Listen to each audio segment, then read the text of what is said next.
Joining me this afternoon is Lee Durham, CEO of Global Mobile. Lee, welcome to the conversation. Thanks, Cameron. Appreciate you having me. So before we get into what you're building and I guess the topic du jour, which is mobile voting and this critical intersectionality of the mobile device and I guess civics for lack of a better descriptor, would love to hear just a little bit about your background, how you came to be playing in the digital identity sandbox and, what your journey to digital identity was. Sure. So yeah, I actually started out in media. I worked for Cox, for ESPN, and then it always had kind of the entrepreneurial bug. And so back in the early 2000s, started a company where we aggregated local media content through the wireless carriers, which kind of gave me a connection to the wireless carriers. But we basically took for cities like New York, where WABC or WNBC, we made the content available on the wireless carrier decks where people could access local information. And then exited that company in 2014, and then was actually able to. Well, we were thinking about ideas. What could we do as a next opportunity to really make a material change? And so we started Global Mobile, and part of that was is a platform called Text to Vote, where we think someday we can change the way America votes, and we're starting to put the building blocks in place to really make a change. And as you can probably tell today, with all the publicity and everything that's out there, there are a lot of issues with voting, and we think we can correct those. So that's kind of our plan, and kind of a long-winded answer to my background. And so, yeah, let's just, let's get right into it. I think most Americans would agree that voting can be, an onerous chore at times, and especially, in light of the pandemic, for example, might be, putting your life physically at risk if you don't want to get sick. What was the impetus for thinking about bringing the voter experience to the digital realm? Was there like a light bulb that went off, or what was your journey to realizing like, hey, let's build something that's going to enable potential mobile phone voting?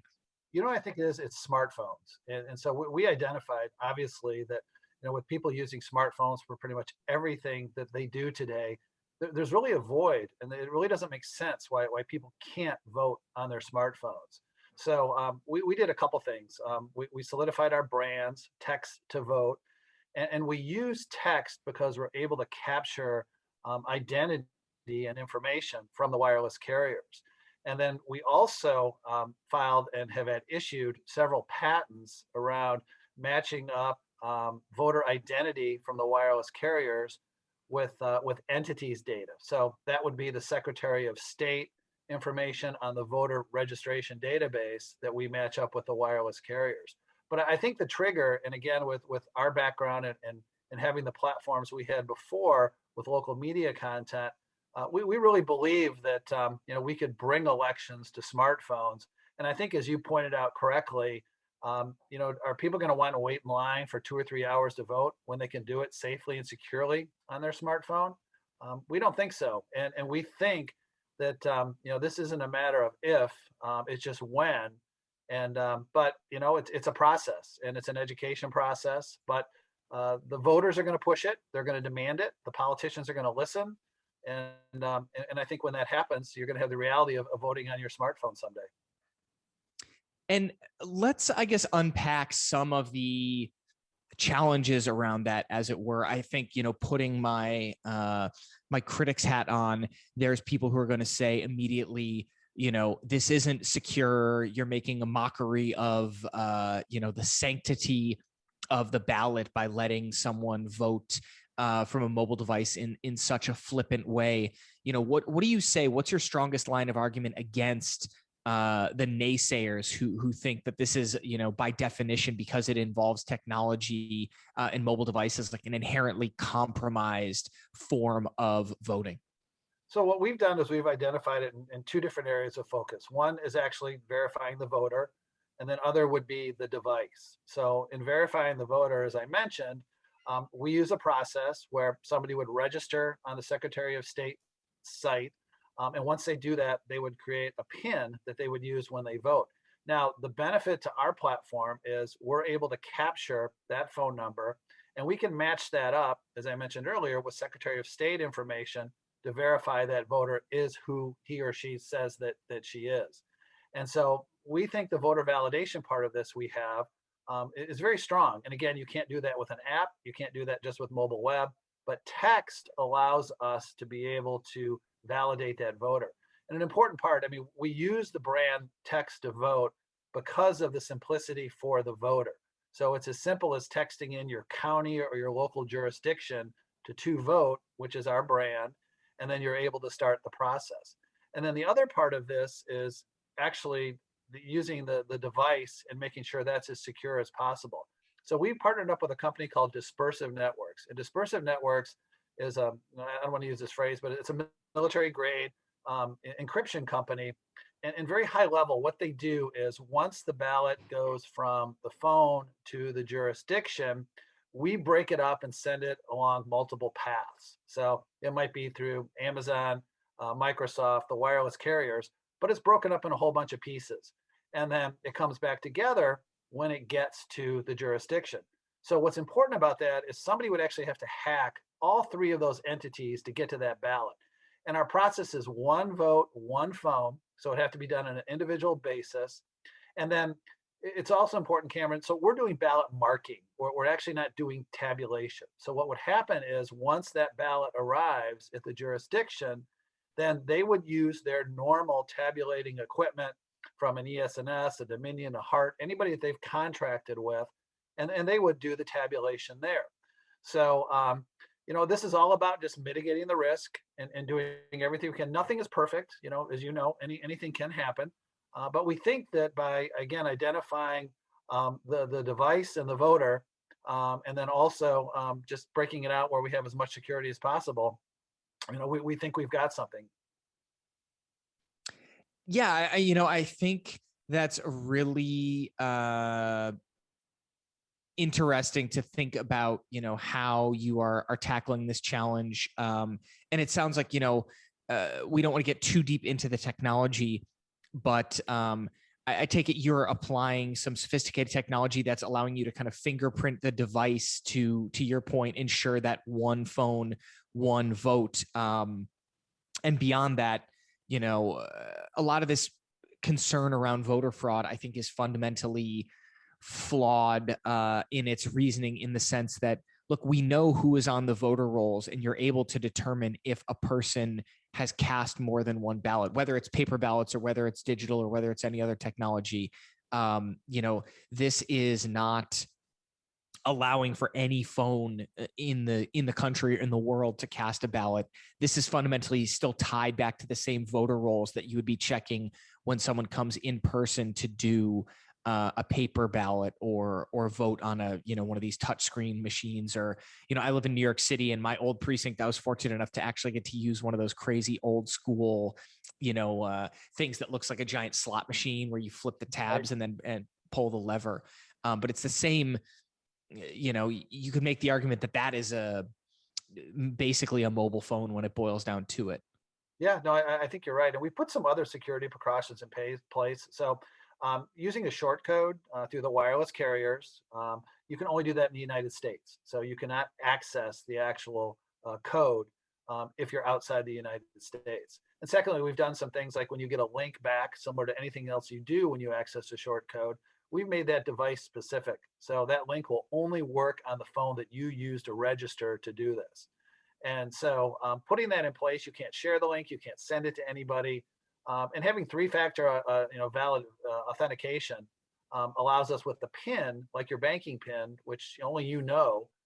So if somebody ever got your phone, they're not going to be able to use it. So, there's a lot of things in place that are just, like you pointed out, common sense. And if you start comparing them to other methods, we welcome those conversations. But this is an education process. This is absolutely, I guess it's very easy to say no, and there are a lot of computer scientists out there that get a lot of attention when they say, "Yep, nope, this isn't going to work," and all these things. It's inherently bad just to try and vote over the internet. And so for us doing ballot marking like we're doing, We think we've got a pretty good solution, and we're excited about it. And we've got some proof of concept. So we've got two versions to this. We have Text to Vote 1.0 that we're doing with private sector right now. So we work with homeowner associations, different entities that allow their members to vote right on their smartphone. And we're helping them make quorum where they never had before. And again, that's back to the ease and the ease of use and the convenience. And then we're also working with state parties, which are, we just did one recently in Colorado with the Republicans there. And they held their election just using our platform, Text to Vote. And prior to that, we did it in the previous year. We gave them a choice. Did they want to do vote by mail or text to vote? 92% of them up front said they wanted to do text to vote. And so because we were able to get that ease of use, that convenience, and you think about it, where you used to have an in-person, venue that you would come to and meet. Think of the people spread out all around the state that, were driving 6, 7, 8 hours just to get to an event. Now they could do it right on their phone.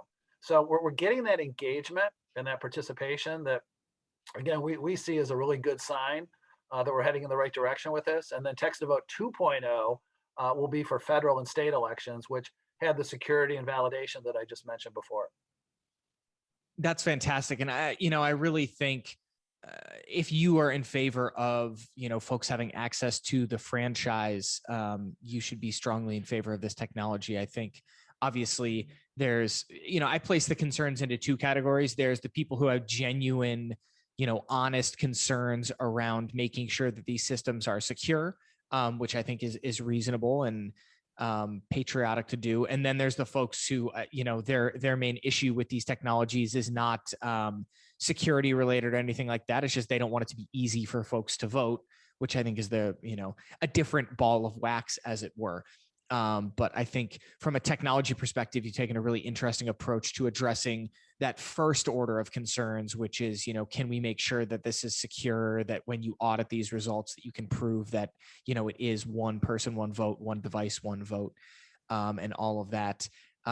What is next, in terms of the life cycle and growth of your company? Like, when do you hope to be able to maybe make a breakthrough into public elections, as opposed to some of these different, less, I guess, more private group elections that you're doing now?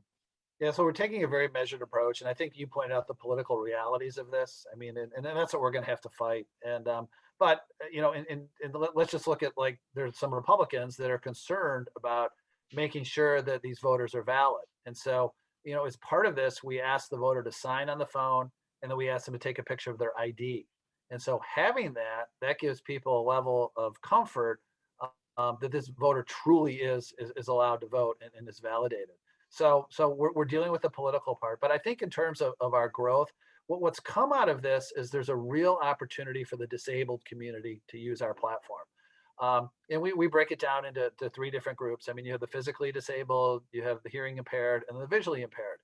And the hardest part for accessible ballot marking and voting is for the disabled community. So we've been working with the National Federation of the Blind and several local chapters around the country.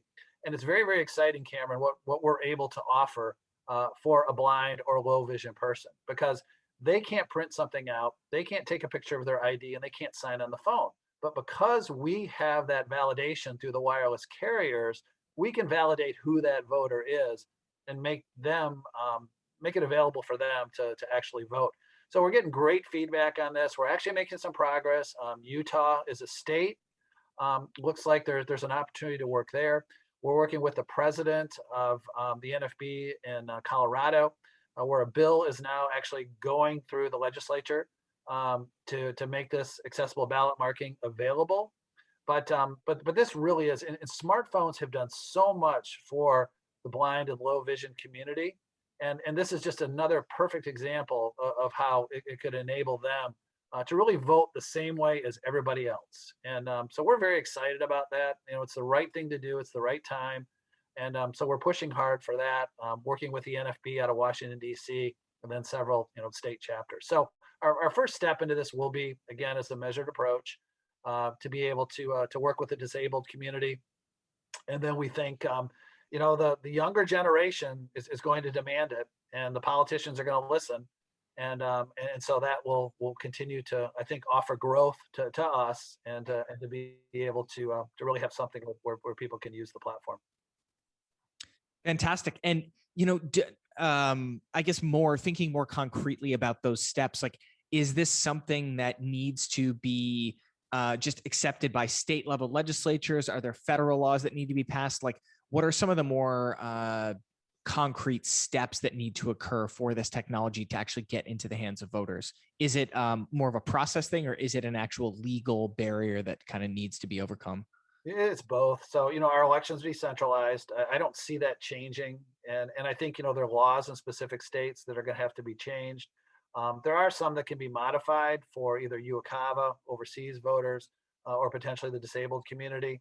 Um, but I think it is a process, and it's just working with the election officials. But, we did a program last year called Text to Cure, where voters were actually able to cure their vote by mail ballots if they forgot to sign.